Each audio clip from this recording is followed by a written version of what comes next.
Holidays-nale, adu namma GT Holidays da. GT Holidays, South India's #1 travel brand. You know you are special when you're with GT Holidays.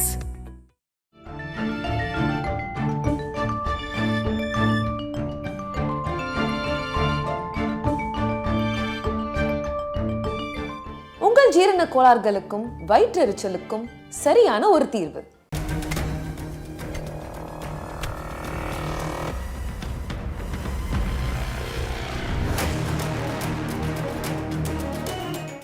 வணக்கம். வணக்கம். Welcome to the show அறிந்தும் அறியாமலும். So இந்த வாரம் அறிந்தும் அறியாமல எடுத்திருக்க celebrity வந்து comedy actor Janagaraj.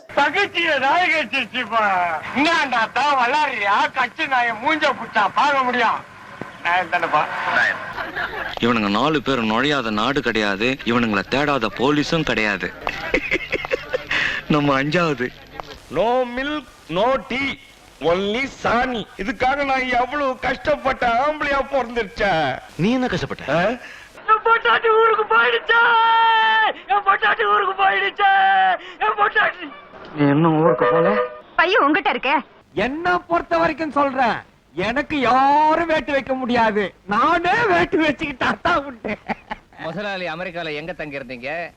Nonsense of the stupid of the idiot. அத பத்தி உனக்கு என்ன? இல்ல மோத்த பார்த்தா அமைஞ்சுக்கிற மாதிரி தெரியுது, அதனால கேட்டேன். இவரை காமெடி ஆக்டர்னு சொல்ல முடியாது, ஒரு குணச்சித்த கதாபாத்திரமும் நல்லா நடிக்கக்கூடியவர் தான். ஸோ ஜனகராஜ் சினிமாவுக்குள்ள வந்தது வந்து யதார்த்தமா நடந்ததா இல்லை வந்து பிளான் பண்ணி பண்ணதா? அவர் சினிமாவில் வரணும்லாம் பிளான் பண்ணி வரல, அது வந்து எதேச்சியாக நடந்தது அப்படின்னு தான் சொல்லணும். ஜனகராஜை பொறுத்த வரைக்கும் நடிப்புக்கு அவருக்குமே காத தூரம். ஆக்சுவலாக அவர் பாட்டு வந்து ஒழுங்காக படிச்சுட்டு இருந்தவர் தான் சின்ன வயசில். ஒரு காலகட்டத்தில் வந்து அவர் வீட்டுக்கு எதிர்க்க இருந்தவங்க ஒரு நாடகத்துக்கு நடிக்கிறதுக்கு போக வேண்டிய ஒரு சூழ்நிலை ஏற்பட்டது. அந்த நடிகைக்கு கூட போகிறதுக்கு ஆள் இல்லை. ஜனகராஜ் அவங்க அம்மாட்ட வந்து கேட்டிருக்காங்க, நீங்கள் வர வேண்டிய ஆள் வரல, நீங்கள் வந்து ஜனகராஜை கொஞ்சம் அனுப்பிச்சி வைக்க முடியுமா, ஒரு 2 hours இருந்தாருன்னா நாடகத்தை முடிச்சுட்டு வந்துடுவாங்க அப்படின்ட்டு. இவங்க அம்மா வந்து கொஞ்சம் பெருந்தன்மையான மனசு உள்ளவங்க. இது மாதிரி ஒரு பொண்ணு தனியாக போகிறது நல்லா இருக்காது அப்படின்னு சொல்லி ஜனகராஜை கூட அனுப்பிச்சிருக்காங்க. அந்த நாடகத்தில் வந்து அந்த அம்மா கூட நடிக்க வேண்டிய ஒரு குறிப்பிட்ட பையன் வரல. ஓகே, இது வந்து ஜனகராஜ் வாழ்க்கையில் மட்டும் இல்லை, பல பேருடைய வாழ்க்கையில் நடந்திருக்கு. எனக்கு தெரிஞ்சு அஞ்சலி தேவி வந்தது கூட இப்படி தான் சினிமாலன்னு சொல்லுவாங்க. இது மாதிரி பல நடிகைகள் அவங்க சந்தர்ப்பங்கள் வந்து எப்படி அமையன்னா, நடிக்கிறதுக்கு வந்து யாரும் மேடையில் சரியான ஆள் வரமாட்டாங்க, அப்படி உங்களுக்கு வாய்ப்பு கிடைக்கும். அது மாதிரி ஒரு வாய்ப்பு தான் ஜனகராஜுக்கு அமைஞ்சது. நாடகத்தை நடிக்கிறதுக்கு ஆள் வரலன்னா அவர் வந்துடுவார்னு வந்து இப்போ பாரதி ராஜா மண்வாசன் ஷூட்டிங் எப்படி நாங்கள் ஹீரோ இல்லாமல் மதுரைக்கு போனோமோ அது மாதிரி பையன் வந்துட்டானா கிளம்பிட்டாங்க. பையன் கிளம்பினா எப்படி இருந்தாலும் ஒரு 1/2 hour இல்லை 40 minutes வந்துட போகிறாங்க. நாடகத்தை ஆரம்பிச்சிட்டாங்க. நாடகத்தை ஆரம்பிச்சு அந்த பையன் வர்ற சீனில் வந்து ஜாயின் பண்ணுவான்னு நினச்சிட்டு இருந்தாங்க. கிட்ட பார்த்தா அடுத்த 10 நிமிஷத்தில் அந்த சீன் இந்த பையன் வந்த பாட காணும். ஓகே, அப்போ தான் அந்த டேரக்டர் பார்த்துருக்காரு, சுற்றி முன் பார்த்தா அந்த கூட அந்த ஜனகராஜ் அப்படின்னு ஆர்வமாக பார்த்துருக்காரு. தம்பி வா அப்படின்னு பிடிச்சவர் தான். இந்த சின்ன சீன் நான் சொல்கிறபடி பண்ணு போதும். இந்த மேடையில் இந்த சீன் வந்தோடனே நான் உன்னை இங்கேருந்து ஒரு எத்து தள்ளி விடுறேன், நீ போய் டம்முன்னு மேடையில் விழு. நீ வந்து மேடையில் விழுறதுக்கெல்லாம் நீ ஒன்றும் சிரமப்பட தேவையில்லை, நான் உதைக்கிற உதையிலே நீ போய் அங்கே விழுந்துருவேன். அப்புறம் வந்து கொஞ்சம் கற்று அவர் அடிப்பார் ஒன்று, இது அப்புறம் மிச்சத்தை நான் பார்த்துக்கிறேன்னு சொல்லி ஒரு வச்சிருக்காரு, போய் விழுந்தார். எதேச்சியாகவே அந்த சீனை வந்து இயல்பாகவே நடிச்சிட்டாரு.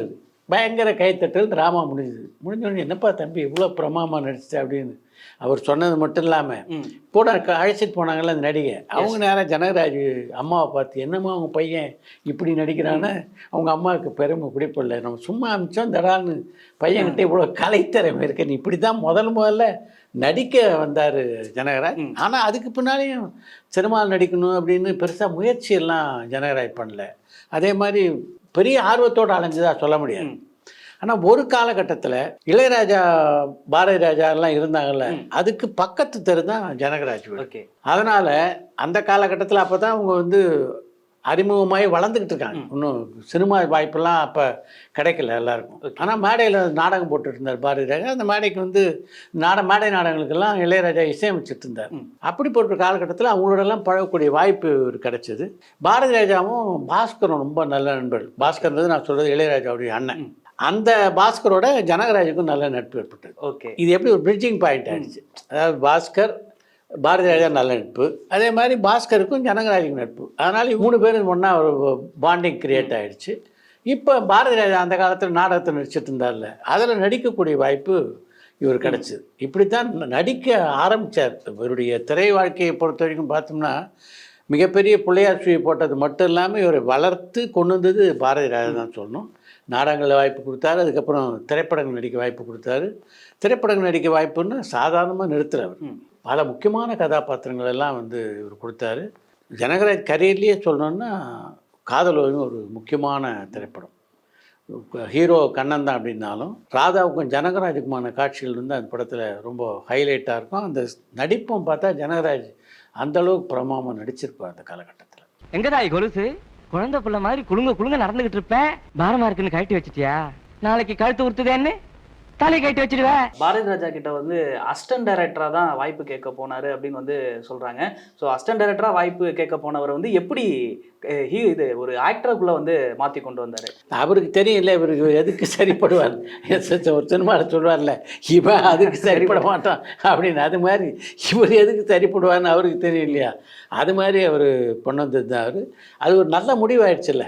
இப்போ இன்றைக்கி ஜனகராஜ் அப்படின்னா வந்து மொத்த தமிழ்நாடுக்கு தெரியுதுன்னா அதுக்கு காரணம் பலதரப்பட்ட கதாபாத்திரங்கள் ஏற்று நடித்தது. அந்த கதாபாத்திரங்களை இப்படி ஏற்று நடிக்கக்கூடிய வாய்ப்பை முதல்ல உருவாக்கி அவர் தந்ததே டைனமிக் கேரக்டர். ஒரு பக்கம் புதிய வார்ப்புகள், ஒரு பக்கம் கிழக்கே போகிறேன். எல்லா படத்துலையும் பார்த்தா நிறைய படங்கள் பாரதி ராஜா இப்போ என்னுடைய தயாரிப்பில் உருவான மண்வாசனையில் கூட ஒரு முக்கியமான கதாபாத்திரத்தை நடிச்சிருப்பார். மாட்டு பிடிச்ச மச்சக்கால ஒரு பொண்ணை நிர்வாணமா பாக்குறதுக்கு நாம செட்டப் பண்ணணும். சார், ஆரம்ப காலகட்டங்களில் வந்து ஒரு சின்ன சின்ன கதாபாத்திரங்களில் நடிச்சிட்டு இருந்த ஜனகராஜுக்கு எந்த படத்துல இருந்து வந்து ஒரு பிரேக் த்ரூ கிடைச்சது? நிறைய படத்துல நேர்ல படத்துலேயே ஒரு நல்ல பிரேக்குன்னு தான் சொல்லணும். அதுலேருந்தே ஒரு அருமையான கேரக்டர். புதிய வார்ப்புகள் அருமையான திரைப்படம். இந்த காலகட்டத்தில் மெல்ல வந்து இப்போ பாரதி ராஜா படத்தை பொறுத்த வரைக்கும் என்னென்னா, பாரதி ராஜா படத்தில் நடிக்கிற எல்லா நடிகர்களுமே வந்து மொத்த சினிமா இண்டஸ்ட்ரியுடைய கவனமாக அவங்க பேரில் இருக்கும். அப்படித்தான் இவருக்கு வந்து ஒரு பக்கம் கமல்ஹாசன், ஒரு பக்கம் ரஜினிகாந்த் 2 பேரோட நடிக்கக்கூடிய வாய்ப்பு கிடைச்சிது. அவங்க 2 பேரோட நடிக்கக்கூடிய வாய்ப்பு கிடைச்சோன்னே அதுக்கப்புறம் ஸ்கை இஸ் த லிமிட் இல்லையா, தொடர்ந்து பல படங்கள் அவங்களும் என்கரேஜ் பண்ணாங்க. இதில் கமல்ஹாசனுக்கும் ஜனகராஜுக்கும் ஒரு நல்ல பாண்டிங்கே க்ரியேட் ஆகிடுச்சுன்னு சொல்லணும். கமல்ஹாசனை பொறுத்த வரைக்கும் எங்கே ஒரு டேலண்ட்டு ஒரு ஆள் இருந்தாலும் அதை அப்படியே அப்சர்வ் பண்ணிக்குவார். பல முக்கியமான படங்களில் வந்து அவரோட கூட நடிக்கக்கூடிய வாய்ப்பு கிடைச்சிது. எப்படிப்பட்ட டேரக்டர்ஸ் பாரதியில் அடுத்து பார்த்தோன்னா ஒரு பக்கம் மணிரத்னத்துடைய பல படங்களில் வந்து ஜனகராஜ் நடிச்சிருக்காரு. ஜனகராஜை பொறுத்த வரைக்கும் என்னென்னா அவர் ஒரு கிளாஸ் ஆக்டர். அதே மாதிரி 2 விஷயம் அவருக்கு சூட் ஆகும். சில பேர் வந்து கிராம கதாபாத்திரம் நடிப்பாங்க, கிராம கதாபாத்திரம் சூட் ஆவாங்க. கோட்டு போட்டு அவங்களை பார்க்க முடியாது. ஆமாம், கோட்டு தனியாக இருக்கும், ஆள் தனியாக இருக்கும். கரெக்டு. ஆனால் இவர் அப்படி கிடையாது. நல்ல ஒரு துண்டை கட்டிக்கிட்டு ஒரு கிராமத்தானாக இருந்தால் அப்படியே அச்சசல் கிராமத்தானாக இருப்பார். இப்போ மண்வாசனில் பார்த்தா அதே தான். அதே மாதிரி இப்போ நம்முடைய படத்துமே சூரசம்பாரத்தில் பார்த்தா ஒரு போலீஸ் கதாபாத்திரத்தில் கமல்ஹாசனோட வர கதாபாத்திரத்தில் டை எல்லாம் இன்ஷர்ட் பண்ணிட்டு ஜாலியாக இருப்பார். அதுவும் சூட் ஆகும். இது மாதிரி எல்லா கதாபாத்திரத்துலேயும் கொஞ்சம் வந்து ஒரு சோபஸ்டிகேட்டட் ஆக்டர் அப்படின்னு தான் சொல்லுவேன். ஆக்டிங்லேயே வந்து ஒரு ஃபைனஸ் இருக்கும். லவுட் ஆக்டிங் சொல்லுவாங்கள்ல, அது வந்து அதிகமாக வந்து இருக்காது. விட்ட பர்ஃபார்மன்ஸில் ஒரு நுட்பம் இருக்கும். அந்த அளவு திறமையான நடிகர். நல்லா யோசிச்சு விடு. சத்தியமா நடந்துப்பா. சரி சொல்.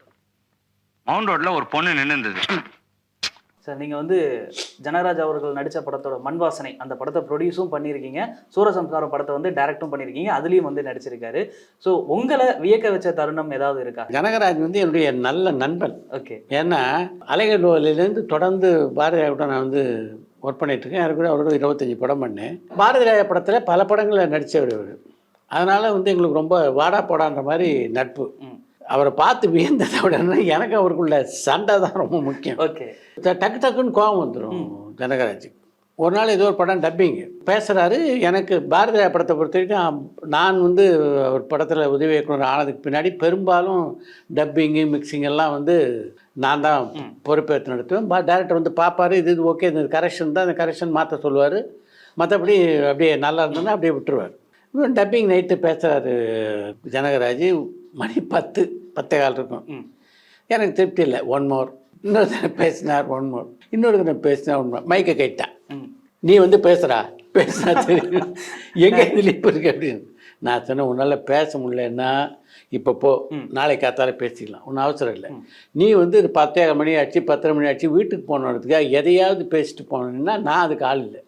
என்னை பொறுத்த வரைக்கும் அந்த பர்ஃபெக்ட் சிங்கில் நீ பேசினா தான் நான் அக்செப்ட் பண்ணிப்பேன். அந்த மாடலேஷன் ஒன்று இல்லைன்னா ஒத்துக்க மாட்டேன். நீ வந்து பேசு அப்படின்னாரு. நான் போய் அந்த சீன் பேசினோடனே ஜனகராஜ் ஒன்று பண்ண தேவை.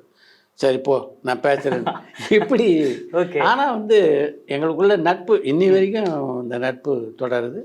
ரொம்ப ஒரு ஸ்வீட் பர்சன். கோபமே இருக்க இது மாதிரி சீரியஸாக வாழ்நாள் பூரா சண்டை போட்டுக்கிற மாதிரி கத்தி தூக்கிட்டு போகிற மாதிரி கோபம் கிடையாது. ஒரு சின்ன ஒரு கோபம் இருக்கும், அதுக்கப்புறம் உடனே சரியாயிடும். அதே மாதிரி தான் எல்லாரோடும். இந்த ஜனகராஜனுடைய சர்க்கிள் வந்து பெருசு. பாரதிராஜா கூட நிறைய படங்கள் பண்ணதுனால அந்த யூனிட்டில் அப்படியே அப்சர்வ் பண்ணப்பட. மணிவண்ணனோட எக்கச்சக்கமான படங்கள்.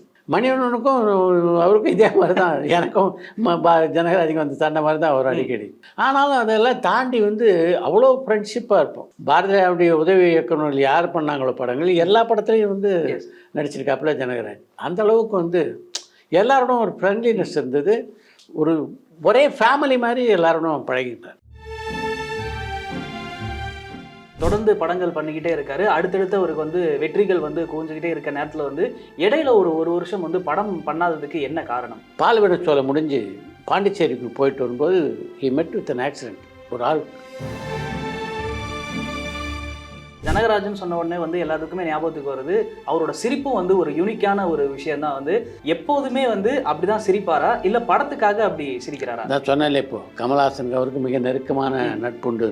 அந்த நட்பின் அடிப்படையில் கமல்ஹாசன் சொல்லி கொடுத்தது தான் அது. ஆனால் குணா படத்துக்கு அப்புறமே வந்துட்டு ஜனகராஜ் கமல்ஹாசன் அவர் கூட நடிக்காததுக்கு என்ன காரணம்? இப்போ நான் சொன்னேன் இல்லையா, டப்பிங்கில் எனக்கும் ஜனகராஜுக்கும் பிரச்சனை வந்ததுன்னு. இதே பிரச்சனை தான் அந்த படத்தில் வந்திருக்கு. அன்னைக்கு ஜனகராஜ் என்ன மூடில் இருந்தார்னு தெரியல. பரபரப்பான சினிமா செய்திகள், நட்சத்திரங்களின் பேட்டிகள், சினிமா வரலாறு ஆகியவற்றை பார்க்கவும் படிக்கவும் உங்களுக்கான இணையதளம் tourantalkies.co.